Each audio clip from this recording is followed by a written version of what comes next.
Hello everyone. Mamitas po tayo ng fresh avocado from my backyard garden. At kukunin na po natin ang mga magulang na avocado at papahinugin po natin yan ng 2 to 3 days lamang po. Pwede na natin i-shake mga kaibigan. Ang lalaki po ng bunga. Ngayong harvesting time, June 2024. No, July 2024. Masarap po na klase ng avocado to na kung tawagin sa English ay alligator pear. Malalaki po siya. 2 pieces, minsan 1 kilo na po siya. Or sometimes 3 pieces, 1 kilo and 1/4. Malalaki po siya na klase at kulay green. At hindi po siya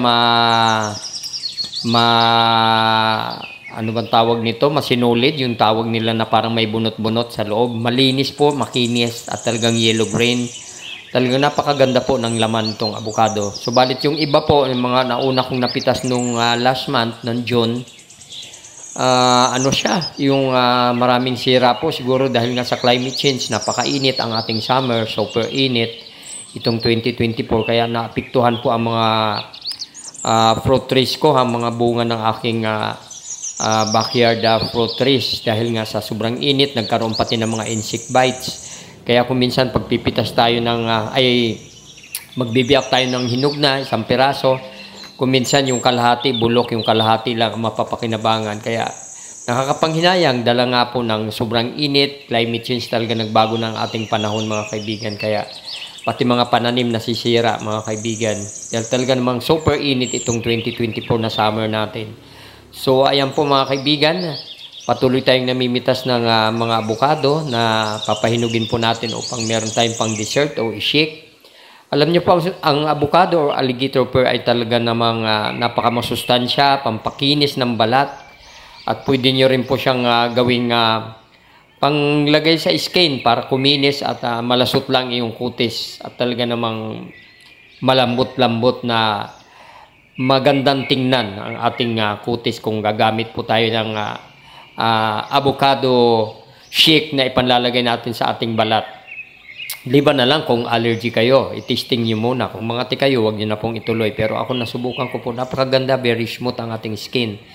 Kung ilalagay natin, di ba yung ibang ginagamit yung fresh eggs, ito naman pwede rin fresh avocado. Ilagay mo sa mukha, sa skin.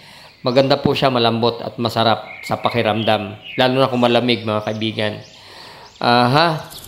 So, tulad ng sinabi ko, masustansya po siya. Marami kang makukuhang good health benefits na idudulot sa ating katawan mga kaibigan. At talaga naman pong lalakas ang ating enerhiya at ang ating immune system dahil matataas po ang vitamin ng ating makukuha dito sa pagkain ng fresh avocado. At ginagamit ko rin po yan sa sa omelette na eggs. Yung ripe avocado, i-slice mo lang, ihalo mo sa omelette egg, ay napakasarap mga kaibigan. So ayan na po, after 2 days, 2 to 3 days, meron na pong hinog. So ayan po, tingnan nyo mga kaibigan ang laman nitong huling bunga ng aking avocado. At talaga naman po napakakinis, napakaganda. Kahit hindi mo na nga lagyan ng ingredients, no more sugar or milk, pwede mo nang kainin ng raw, yung ganyan, diretso na.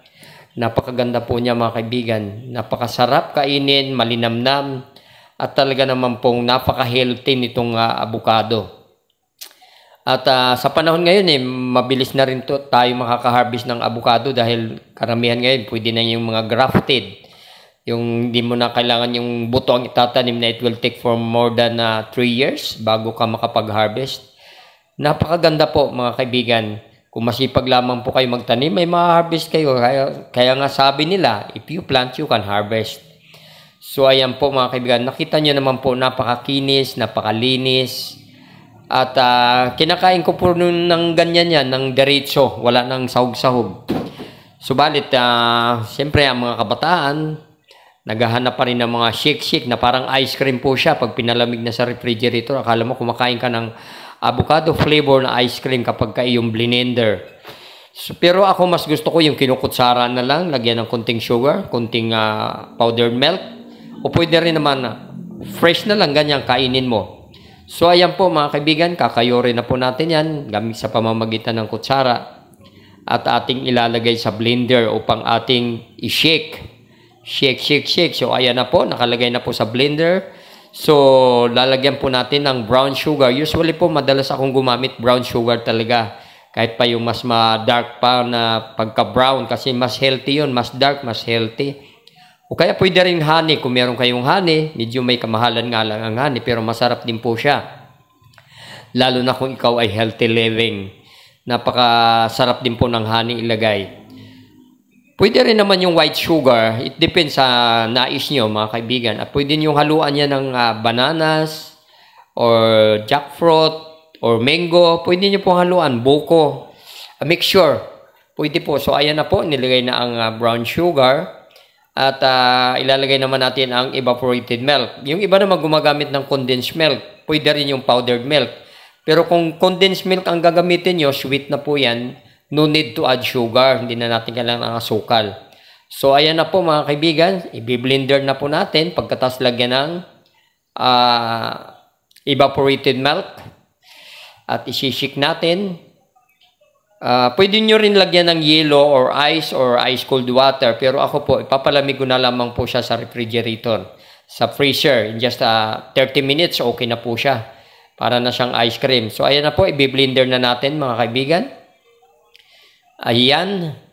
Umiikot na po ang ating blender. Tingnan nyo mga kaibigan. Napakabilis lang po nito. Napakadali gawin. Very easy to prepare mga kaibigan. Hindi mo na kailangan na bumili dahil may tanim kasi yung backyard. Alam nyo po, ang per kilo ng avocado umaabot hanggang 150 per kilo. 2 pieces or 3 pieces only. Unlike kung meron kayong tanim, no need to buy. Free na po yan. Ingredients na lang ang bibilhin nyo. So, ayan na po mga kaibigan ang finished product. Look at that. Papalamigin lang natin yan.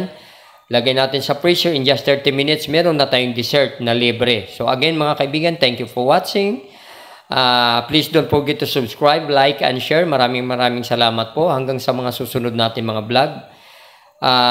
Bye-bye everyone and God bless and thank you so much sa mga nagko-comment at sa mga nagsusubscribe. Marami pong salamat sa inyo.